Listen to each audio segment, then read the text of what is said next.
Eric Hosmer is here, former MLB player. Wow. And host of the Diggin Deep podcast. Eric, welcome. How are you? Doing all right, fellas. How you doing? Very good. We can see you. There you are. Okay. So we were talking about, we had a little segment before this talking about things that are a threat to the Jays, and we talked a lot about Boston. What's your read on the Red Sox? Red Sox are a dangerous team. I was actually just at Fenway Park when Kansas City was in town, a couple games. And what's dangerous about the Red Sox right now is they got a guy, Garrett Crochet, the whole world knows about him. And it's basically win day. He's going tonight for them. And they fully expect each and every day that he takes the mound that they're going to win. So any kind of momentum when they get close to his start day, if they win 1, 2, 3 in a row, it feels like 4 with him going the next day. So they're dangerous right now. Well, Crochet's a guy where, a month ago wasn't even on the rate. Well, maybe on the rate, but like Tariq Skubal was running away with the American League Cy Young Award. I'm looking on FanDuel right now. We're looking at just plus 150 for Crochet. He's shrunk that lead pretty good. What do you like his odds if Boston can go on a big run here? Definitely do. And, Crochet's a guy that he was a reliever coming up with Chicago early. Then he transitioned to starter. So he's really, this was the first year that he was going to take on that 200 innings. And he continues to get stronger. You can tell by his body. I mean, his lower half. The guy looks like Travis Kelce out there on the mound. He's a monster. He's like every bit of 250, 260 probably. But the thing with the Red Sox that's dangerous about them is you look at their lineups against left-handed pitching. And the Yankees, I know they're fading away. The Blue Jays are doing great. But if you look at them against a tough lefty, which there is in the East, in AL with Skubal and a couple other guys that you mentioned in the American League, they match up real well against them. But I'd certainly love the way the Toronto plays. And it's going to be a fun, exciting pennant race in the AL East, that's for sure. Eric, sticking in the AL East there with the Yankees, who you mentioned, things do not seem to be going well there. There seems to be frustration. We've seen Booney being kicked out of a few games there lately. From the outside looking in, as a former player, do you see this as one of those things that just happens in a season, or do you think they're in trouble here coming through August? Well, I see a lot of things. First of all, I think Aaron Boone, I credit what he's doing right now, believe it or not, because, man, he continuously takes it for the players. I mean, you continue to see sloppy baseball on the base pass defensively, and he continues to take those bullets, so to speak, in the media. And he's not, he's putting his players in a position where it's like, hey, I'm going to take all the bullets. I'm going to take all the attention. You guys go out there and play. So to me, it's on the players. The players got to step up because the manager's taking shots for him. The manager's, doing what he is doing in that tough market. So those guys can focus on going out and playing ball. And the thing with the Yankees is it's always been they got all these mistakes they got to clean up, and we'll wait till Judge gets back. But at the end of the day, when you're trying to win a world championship, you got to do more than just clean it up and rely on Aaron Judge. You got to start playing some baseball. Well, and Judge, since returning, he's been in the lineup for 6 games now, has yet to hit a home run. How much do you think that elbow injury is kind of hindering him at the plate right now? It could be hindering a lot. If you see mechanically, if it's something that really he's trying to switch up so he can, get fully healthy until that can throw something off. Baseball, you take a couple of days off from seeing live pitching. It's almost like you got to tune all the way up again. So, I remember saying it with you guys a couple of times last year and mentioning it throughout the postseason. I do not know why teams pitch to him. I would, unless obviously they're putting their hottest hitter behind Aaron Judge, I would give him the 4 pass every single time. So he's in a tough spot because he knows guys aren't trying to attack him. He knows he's not getting pitches to hit, and he's got to find a way to get it going. And sometimes that's only 1 pitch a night. Eric, let me bring you to the local Toronto Blue Jays here. We've been talking a lot today about kind of the magic that they've been able to recreate this year. We're not projected to be this team. They were not projected to be the best in the AL, but they've made it work. And when I speak to these players, a lot of them point to the clubhouse. And I'm in the clubhouse a lot every day covering this team. But that's not my space. I'm not there when the doors are closed. I'm not on the charter where I know a lot of the important stuff happens. What does a good clubhouse as a former player do to you? And what can a bad clubhouse drag you down? Like, how does that actually feel? How does that change your day? Yeah, well, first and foremost, the bad clubhouse, it just feels like it's clicked up and everything is individualized. You go get 2 hits, the team loses, and you're back at your locker and you're like, man, this isn't right. I want to win the game. I want that. You see clicks and all that. The winning clubhouses, I mean, you can tell these guys with a 162-game schedule, you got to find any type of motivation, and that can come from anywhere. That can come from a plane ride with the boys. That can come from a bus ride. When these guys hit doubles and they're signaling something back into the dugout, I'm sure that's something crazy that's happened on their plane ride or bus ride. And it seems like Springer's a guy that bring that whole group together. Vladdy Jr., obviously, if he's going to be your superstar, he seems like a guy that has to make others around him better, and he certainly does. And that Toronto club, I tell you what, if you compare it to hockey, their offense, the way that they show athleticism on a baseball field, it's almost like, okay, if the bats aren't working today, we can go to a second, third line change. We can beat you athletically on the bases. We can play baseball defensively. So there's many ways that team can beat you, and it's a fun team to watch. I've been watching them a lot this second half. Eric Hosmer with us on the Maple Toyota Hotline. So to continue that point, Keegan mentioned earlier that in the Dodgers series they could outstar the Jays. The talent would be better, the top end talent. Obviously, it puts a bit of pressure on Vladdy, but that's that part about depth players, people coming up, rising to the occasion. How relevant is that, and does it remind you of anything you've seen before? Yeah, it certainly is. Like you said it, you're not going to match up star versus the Dodgers. So, you really can't just try and beat them that way. You got to find ways to beat those guys, whether it's on the base pass. A lot of the relievers come in and they're 1-6, 1-7 to home plate. They really don't really care too much and put too much value into holding runners on. So, maybe you beat them on the bases. Maybe you play some small ball, drop a bunt down every now and then, get a hit and run going, which I see from Toronto a lot. Those guys can play baseball, and they seem to know when the right time to push those buttons, especially for the role guys. And the guys that come up through their system know exactly what their job is to do. And I think that's something special.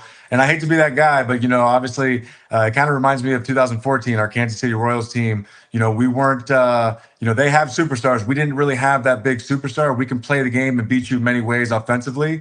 And I think the Toronto Blue Jays team right there have the superstars, and they can beat you in any way if the bats aren't there that night.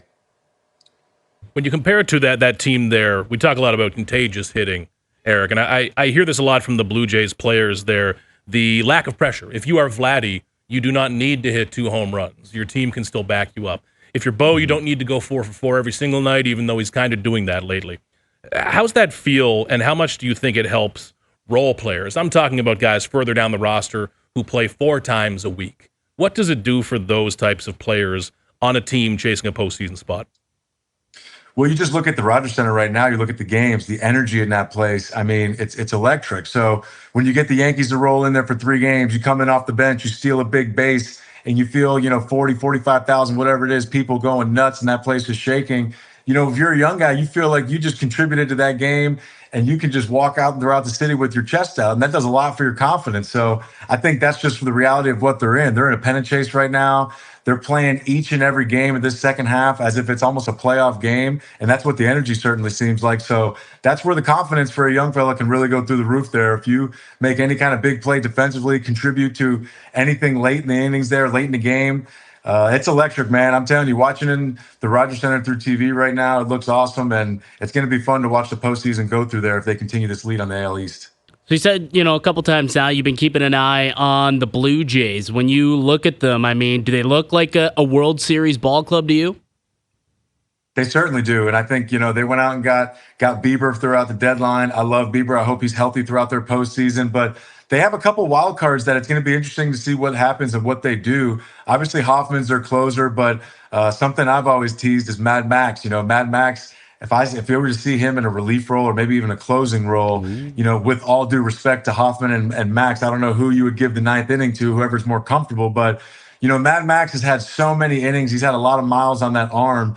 To get him up and going for 200 innings is a hard ask. And obviously the postseason, having him go 6 and 7 every 4 or 5 days is tough. So I would love to come see him air it out for 1 inning in the 8th, 9th. He's got that mentality, that high energy for a closer. You guys can throw some LED lights and get some fire for him to come out of the bullpen there and get him fired up to go in the 9th inning. So give us a player's perspective. Maybe it's 2014. When you're a player on a team like this, how do you know when it's legitimate? You just feel it every single night, and then I think when it's legitimate is when you're going through all your pregame meetings and your formula. If you execute your formula, then we're going to win. We have so much confidence in our starting staff offensively. If we play the defense that we know we play and we find a way to execute 3, 4 runs, 4 or 5 runs, that's good enough. That's a good enough standard to win each and every night. And it feels like that's where they're at because you can just see the confidence and they're going out there saying, if we play our game, we're going to win majority of these nights, and they are. Eric, when you look around the league now, when you're having conversations with people around different parks you go to, you said you were in Boston. I know you're bouncing around the league. How do you find other people talk about the Blue Jays right now? Because they've surprised people in Toronto and in Canada and around the league. I think it's still at a point where people are looking up and saying, oh, the Blue Jays, who were bad a year ago and were supposed to be 500 or something like that, are suddenly up at the top of the AL, battling the Tigers. They're taking over the Yankees. What do you think the conversations are like about that surprise around the league, and are you hearing that more? Yeah, the perspective has completely flipped, and I'm one of them. I'm hand up, I admit, because I did not think very highly of the Blue Jays, and maybe that's lack of knowledge of their system. It kind of seemed like Vladdy at the beginning of the year, Bichette Jr., they didn't know whether or not they wanted in or out. And I tell you what, I was completely wrong, and so was everybody else, because the way they're playing in the AL East now, Baltimore's kind of taking a step backwards, and it seems like Toronto is taking 2-3 steps forward. And in the offseason, it seemed like they finished second on a lot of big time free agents, and they've just bounced back from all of it. And, they're playing some meaningful baseball out there, and credit to those guys in that clubhouse, because, that's in baseball terms, that's a lot of adversity, so to speak, to rally up on. And they certainly are getting rallied up, and they're playing meaningful ball out there. And I love to see it for them. We're talking earlier, Eric, about the Blue Jays coming off their big win against the Dodgers over the weekend. Jeff Hoffman couldn't get it done. They brought in Mason Fluharty, who's a middle reliever, Ohtani, Mookie Betts at the end. You have been on some of those good flights home. And I know that's sacred ground. You cannot take us entirely inside the airplane afterwards. What's it like, man, when you are chasing a postseason spot? You've got everybody pulling in the same direction. You board that plane. You've got an off day the next day. I'd imagine that's got to be one of the best experiences in baseball. Oh, it's electric. And, I would have went right up to Hoffy, gave him a beer, cheers him, and said, hey, man, like, we bailed you out. We got you. We're going to get this matchup again in October, and you're damn sure right. You're going to lock it down. Again, that is if my Mad Max idea doesn't happen, whether that's the 8th or 9th inning. But that's the type of, that's the type of atmosphere those guys have. And Hoffman's enough. He's had enough time in the league that he's comfortable, within his abilities, that he knows that's not going to happen. He's going to bounce back. And when they're there in October, those saves and those meaningful outs late in the game, he's going to be there for those guys. He's done it in Philly in a big time market and big time games. So he's confident, the team's confident, and that's just how you pick one of your teammates up right there. And I feel like that's exactly how the Blue Jays are treating it. Well, Matt Max, had an all-time pitching matchup the other night against Clayton Kershaw. You would have played against both of these guys, sat in a batter's box against both of them in their prime. Who was the tougher pitcher? Ooh, man, I tell you what, I mean, their primes were so long. I don't know when you would actually nail down 2-3 years. So I definitely faced Mad Max when he was in Detroit. And that's when, that staff out there, him, Verlander, they were just, on top of their game. Kershaw, I got to Kershaw's prime, I would say late when I was in the NL West.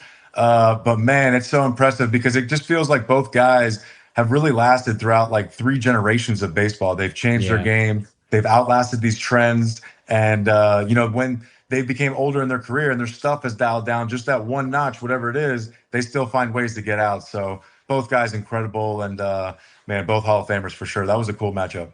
So for the Jays, I mean, what is the biggest surprise for you? We could talk about the roster, but the manager's a pretty good surprise too, isn't he? Yeah, and that's a big thing too, is he's familiar with a lot of guys in those system, and it just seems like every guy that comes off the bench, every role guy, every guy that comes and fills a spot, does exactly what they know that their value is to that team, and it's fun. You see, when the Yankees rolled in there, man, they put a lot of pressure on the Yankees, and the Yankees from the start, they were kind of shaky defensively. You see certain guys trying to do certain things, pickoffs and field bunts, and it put a lot of pressure on those guys. So that can change the outing. You look at a guy like we said, Garrett Crochet, and all of a sudden he's rolling, no one's hitting him. If he's now got to worry about these guys running, these guys, playing small ball, bunting, hitting and running, that really changes the whole entire outing for him or his thought process, and it takes a lot of comfort away from him, and that's what Toronto does. Eric, when I look at that Max Scherzer idea, I want you to be the spokesperson for this in Toronto here now. But you know what, man? I'm bringing up your numbers against Max Scherzer. 309. Career batting average. That should be in the front of your T-shirt most days. Leaving the house. That's all right.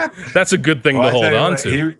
He was a guy that I made sure I got a good night's sleep ahead of that, because he was a guy, you had to be ready to go. And, I do have a couple good things, couple good results off him, but I was his 3,000th strikeout, which I was trying not to be that guy. And of course I landed right on that guy, and there's nothing I can do about it. Hey, made history. But when you look at a guy like Scherzer, and the Blue Jays have tried this in recent years. They've brought in players like Brandon Bell, to Justin Turner.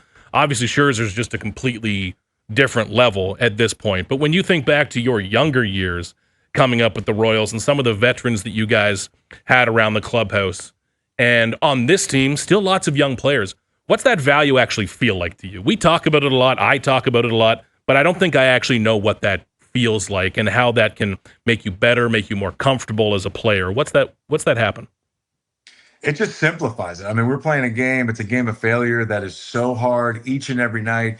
And you just see all these guys come with this elite stuff, these defenders that are catching every ball. So it's like, man, how do I have success here? And one thing that really helped us in Kansas City, via some veteran presence of guys like Raul Ibanez, guys that have been around, was we as an offense, we just try to simplify our game plan. And the one thing was 2014 against John Lester in the wild card game. That's one thing I always go back to. It's because he hadn't had a pickoff attempt in like 3 years. So literally we're in this pregame meeting and we're saying, boys, if we can just get to first base, it then becomes a track meet. We got a lot of guys on our team that can steal bases.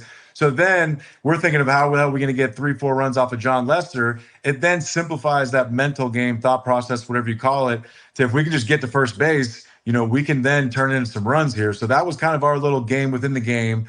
And I think that's what the veteran presence can do. They can find any kind of tendencies, any kind of flaws, any kind of edge they can get on the other team, the opposing pitcher, and simplify a game that's already hard enough. And it's a game of failure, we all know.